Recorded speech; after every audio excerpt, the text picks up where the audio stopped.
Hello दोस्तों। हाय सभी को मेरा राम राम। दोस्तों एक बार फिर से आप लोगों को लर्न राइट विथ बादल यूट्यूब चैनल में आपका फिर से स्वागत है दोस्तों।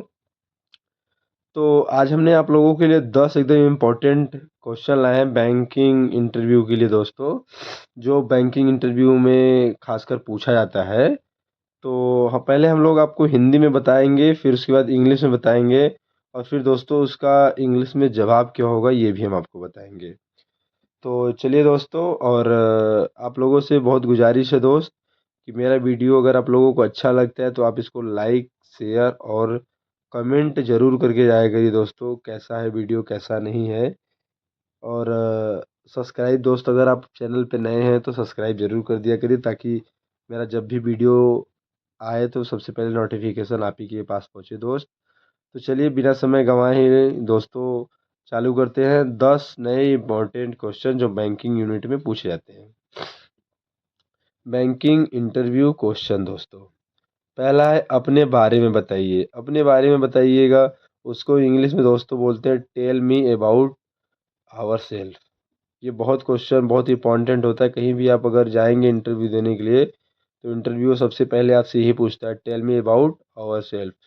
जब इंटरव्यूअर आपसे दोस्तों tell me about our self पूछता है तो उसमें आपको जेन्युइन रीजन में बस खाली यही बताना है। अपना नाम बताइएगा दोस्तों, कि जैसे मेरा नाम बादल मिश्रा है, मेरी ग्रेजुएशन कहाँ तक हुई, आप कहाँ तक पढ़ाई किए। मेरा जो है एमबीए पेरिंग में चल रहा है दोस्तों। तो आप अपना ग्रेजुएशन बताएंगे, मास्टर डिग्री आपकी हुई है या फिर आप एमबीए कर रहे हैं, जो भी कर रहे हैं दोस्त आप उसको बताएंगे। फिर करंट वर्किंग, आप कहाँ काम कर रहे हैं in the banking sector. I love to learn and grow. Last में दोस्तों ये बताना बहुत ज़रूरी होता है, I love to learn and grow. इसको बताने से दोस्तों ये होता है कि आप सब चीज़ अच्छे से बता दिए। फ़िलहाल मैं, मेरा नाम, मेरा ग्रेजुएशन, करंटली मैं इस बैंक में जॉब करता हूँ, और मुझे पढ़ना और आगे बढ़ना बहुत अच्छा लगता है दोस्तों। इससे ये होता है कि बैंकिंग यूनिट में आपकी ग्रोथ को वो लोग कंपेयर करते हैं दोस्तों। दूसरा क्वेश्चन वो लोग पूछते हैं आपने बैंकिंग सेक्टर क्यों चुना। सबसे इम्पोर्टेंट क्वेश्चन इंटरव्यूअर का यही रहता है कि आप इतना फैसिलिटी है, आपने बैंकिंग सेक्टर ही क्यों चुना। तो ये हिंदी हो गया दोस्तों। तो इंग्लिश में पूछते हैं why did you choose the banking sector. Why did you choose the banking sector. तो इसका हिंदी में मीनिंग बता देते हैं। इसका हिंदी में पहले आपको आंसर देते हैं, फिर इंग्लिश में बताते हैं कि मैंने बैंकिंग क्षेत्र इसलिए चुना है क्योंकि यह स्थिरता, तरक्की और लोगों की सेवा का अवसर देता है दोस्तों। तो ये हिंदी हो गया था। इंग्लिश में हम आपको बताते हैं I choose the banking sector because it offers stability, growth and an opportunity to serve people. Serve मतलब होता है सेवा करना। कि मैंने बैंकिंग सेक्टर दोस्त इसलिए चुना है क्योंकि यहाँ पे तरक्की और लोगों की सेवा करने का हमको अवसर मिलता है। अगला क्वेश्चन पूछते हैं दोस्त, बैंक क्या होता है और इसका क्या कार्य होता है। ये जेन्युइन रीजन में पूछने वाली बात है, और अपने अंदर अगर ज्ञान है, समझ है दोस्तों, वो भी अच्छी बात है। बैंक क्या होता है और इसका क्या कार्य होता है। What is a bank and what does it do. Bank क्या होता है और इसका क्या कार्य होता है। तो इसका दोस्तों हिंदी में जो मीनिंग होता है, बैंक एक वित्तीय संस्था होती है जो जनता के पैसे जमा करती है और लोन देती है, साथ ही सेविंग अकाउंट, एफडी, एटीएम जैसी सुविधाएं भी प्राप्त कराती है या देती है दोस्तों। तो इसका इंग्लिश में हम लोग देखते हैं दोस्तों, an bank is a financial institution that accepted deposit from the public and provide loans. It also it also offers service like saving account, FD and ATM and banking account भी बोल सकते हैं दोस्तों। तो एक बार फिर से इसको समझ लेते हैं दोस्तों पूरा पैराग्राफ को। An bank is a financial industrial that accepted deposit form the public and provide loan. It also offers service like savings account, FD and ATM. Bank एक वित्तीय संस्था होती है जो जनता के पैसे जमा करती है और लोन देती है। साथ ही सेविंग अकाउंट, एफडी, एटीएम जैसी सुविधाएं भी उपलब्ध कराती है दोस्तों। उसके बाद इंटरव्यूअर का अगला क्वेश्चन होता है, आप हमारे बैंक के बारे में क्या जानते हैं या फिर आप हमारे बैंक से ही क्यों जुड़ना चाहते हैं। बैंक बहुत सारे हैं, कहीं भी आप इंटरव्यू देने जाएंगे दोस्त तो वो अपने बैंक का और दूसरे बैंक का कंपेयर करते हैं। तो आपसे ये ज़रूर पूछा जाता है कि आप हमारे बैंक के बारे में क्या जानते हैं और आप हमारे ही बैंक से क्यों जोड़ना चाहते हैं। What do you know about our bank. आप हमारे बैंक के बारे में क्या जानते हैं। तो इसका पहले हम आपको हिंदी में बता दें, पहले इंग्लिश में आप समझ लीजिए दोस्तों। Your bank is one of the lending bank in the country. It offers excellent customer service and digital facilities. आपका बैंक देश के प्रमुख बैंकों में से एक है। यह ग्राहकों को अच्छी सेवा और डिजिटल सुविधाएं देता है। Your bank is on the lending bank in the countries. It offers excellent customer service and digital facility. आगे देखते हैं दोस्तों। सबसे मोस्ट इम्पॉर्टेंट क्वेश्चन यही होता है दोस्तों, किसी भी बैंकिंग यूनिट में आप जाएंगे तो ये पूछता है आरबीआई क्या है और इसकी क्या भूमिका होती है दोस्तों। आरबीआई आप लोगों को पता है दोस्त कि आरबीआई बहुत बड़ी बैंक है, सेंट्रल गवर्नमेंट की बैंक है जो पूरा मैनेज करके रखी है। तो आइए देखते हैं, what is the RBI and what is the role. RBI क्या है, उसकी क्या भूमिका होती है।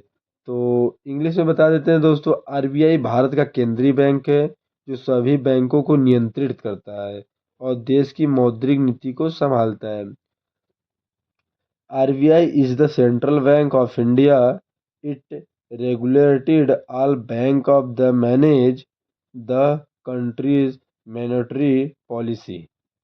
आरबीआई जो है पूरे बैंकों को कंट्रोल करता है तथा वह देश की मौद्रिक नीति में भी अपना सहयोग करता है। बात ये था दोस्तों, अगर आरबीआई कंट्रोल ना करे तो ये आजकल की जो भी प्राइवेट बैंक है कितना हमसे इंटरेस्ट ले रही हैं, उनका रेट ऑफ इंटरेस्ट कितना है, कितने उनका आरओआई बैठ रहा है, ये सब काफ़ी मायने रखता है दोस्तों। इसलिए आरबीआई का नियंत्रण बहुत जरूरी है दोस्तों। अगला क्वेश्चन बहुत ही मोस्ट इम्पॉर्टेंट है दोस्तों। रेपो रेट और रिवर्स रेपो रेट में क्या अंतर होता है। What is the repo rate and reverse repo rate. ये बहुत मोस्ट इम्पॉर्टेंट है दोस्तों, आप इसको लिख लीजिएगा। ये जो होता है रेपो रेट और रिवर्स रेपो रेट में एक ही अंतर होता है, पहले हम आप लोगों को बता देते हैं। Repo rate is the rate at which RBI leads money to bank. Reserve repo rate is the rate and which RBI borrows money from bank।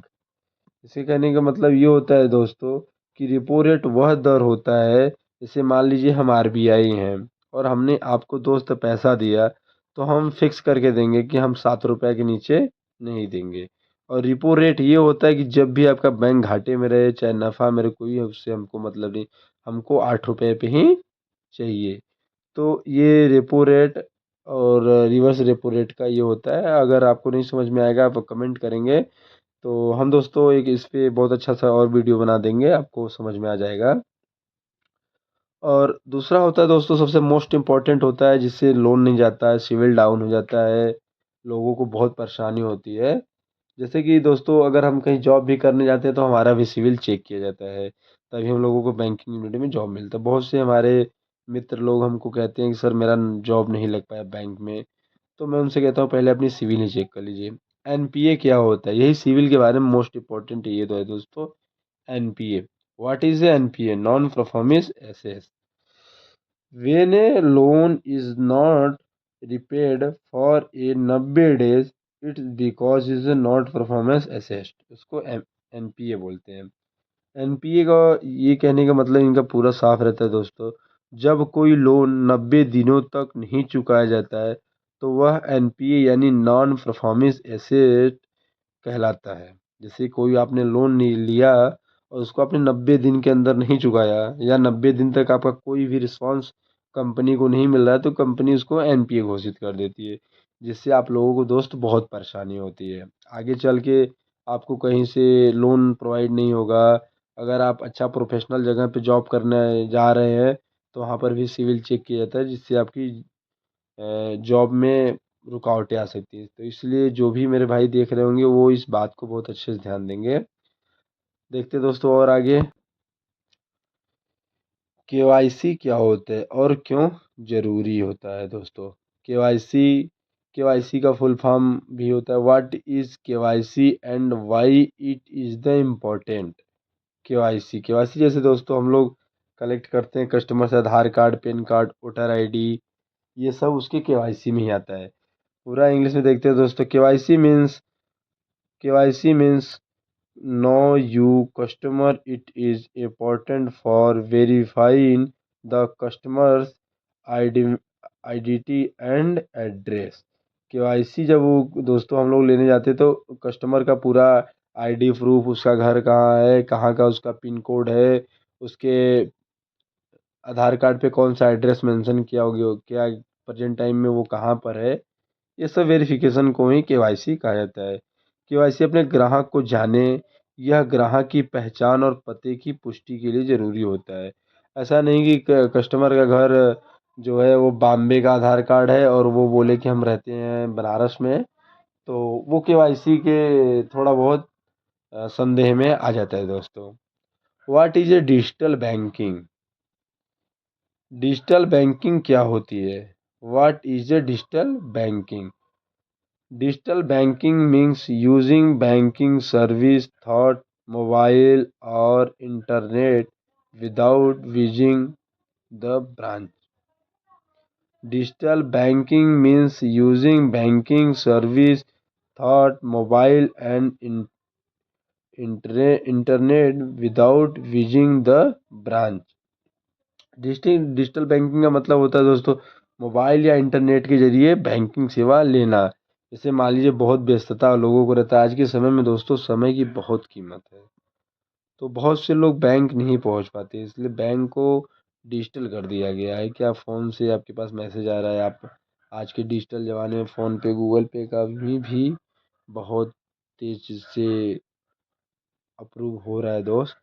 तो इसको लेकर डिजिटल बहुत ज़रूरी, क्योंकि टाइम का महत्व इस टाइम बहुत है दोस्त।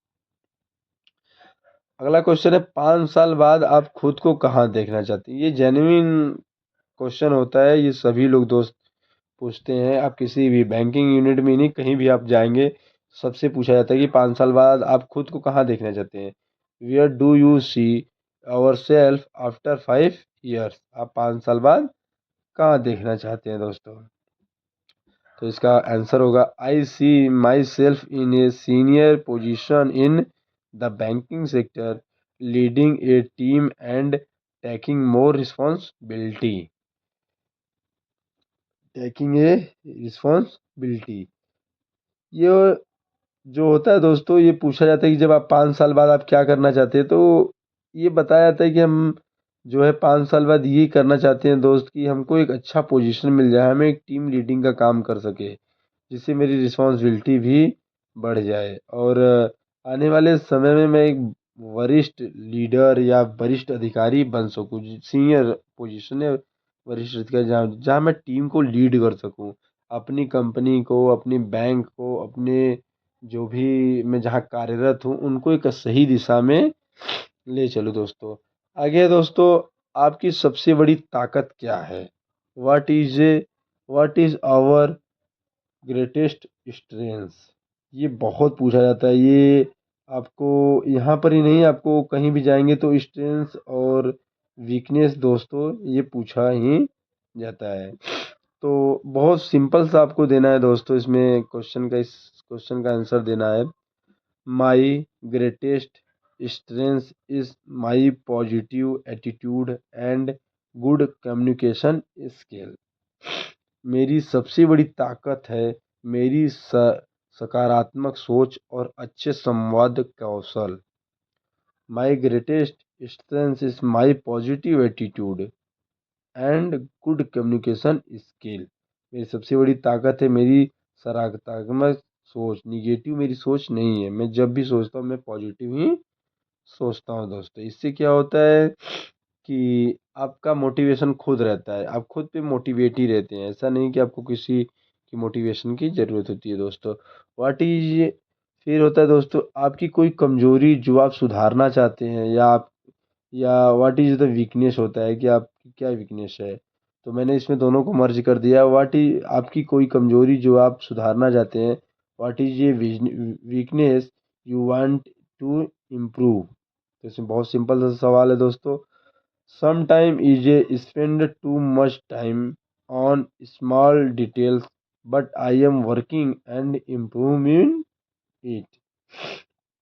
इसमें होता है दोस्तों कि मैं कभी कभी, सम टाइम मतलब तो कभी कभी, मैं कभी कभी छोटी छोटी बातों में ज़्यादा समय लगा देता हूँ। Time is small.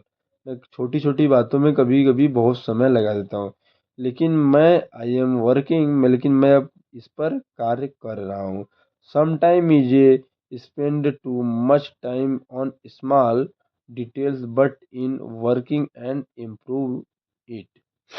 आगे है दोस्तों, अगर कोई ग्राहक नाराज हो जाए तो आप क्या करेंगे। ये बहुत सा जेन्युइन रीजन है दोस्तों, क्योंकि ग्राहक जब भी होते हैं हम लोगों के, तो वो काफ़ी अग्रेशन होते हैं। और उनका जो होता है दोस्तों, वो अगर कुछ हमसे सर्विस ले रहे हैं, अगर उसमें कुछ दिक्कत होता है तो उनका जेन्युइन होता है कि वो हमसे सवाल जवाब या कुछ भी कर सकते हैं, एक ऑफिस लैंग्वेज में लेकर। अगर कोई ग्राहक नाराज हो जाए तो आप क्या करेंगे। What will you do it a customer gets angry. तो बहुत सिंपल सा जवाब ये है दोस्तों, I will listen to the customer, complain, understand the problem and try to relieve it politely. ये दोस्तों जो होता है ना कि अगर हमसे कोई कस्टमर नाराज हो गया है, नाराज होना भाई उनको है भी, अगर वो नाराज भी हो जाते हैं तो दोस्तों हमारी यही है कि हम उनको अच्छे से, सब पहले उनको अच्छे से सुनेंगे। फिर अच्छे से सुनने के बाद हम उनकी पूरी बात को समझेंगे। मैं शांति से उनकी बात सुनूंगा, समस्या को समझकर और उसे हल करने की कोशिश करूंगा दोस्तों। कोई कस्टमर अगर अग्रेशन हो रहा है, वो हमारी पॉलिसी को लेकर डिस्टर्ब है, वो हमारे टाइमिंग को लेकर डिस्टर्ब है, वो जो भी चीज़ को लेकर डिस्टर्ब है दोस्तों, तो उसे हमें बहसबाजी या कुछ हमको करना नहीं है। हमको सिर्फ नॉर्मल सी बात उनसे समझना है। समझने के बाद दोस्त हम उनको शांतिपूर्ण तरीके से उनको रूल रेगुलेशन पूरा समझाएंगे कि सर ये सर्विस प्रोवाइड होती है, ये इसमें नियम कानून है, आप इसको समझिएगा तब आप इसको रिलीव करिएगा, ऐसा कोई नहीं है। वीडियो दोस्तों बहुत लंबा हो गया है, तो आप वीडियो को पूरा वॉचिंग करिएगा दोस्त। और विश्वास करते हैं दोस्तों ये वीडियो आपको अच्छा लगा होगा। कल फिर मिलते हैं एक नई वीडियो के साथ, और तब तक के लिए सबको राम राम दोस्तों, राधे राधे। आप लोग खुश रहिए, तंदुरुस्त रहिए। मिलते हैं कल के फिर वीडियो में। सबको राम राम दोस्त।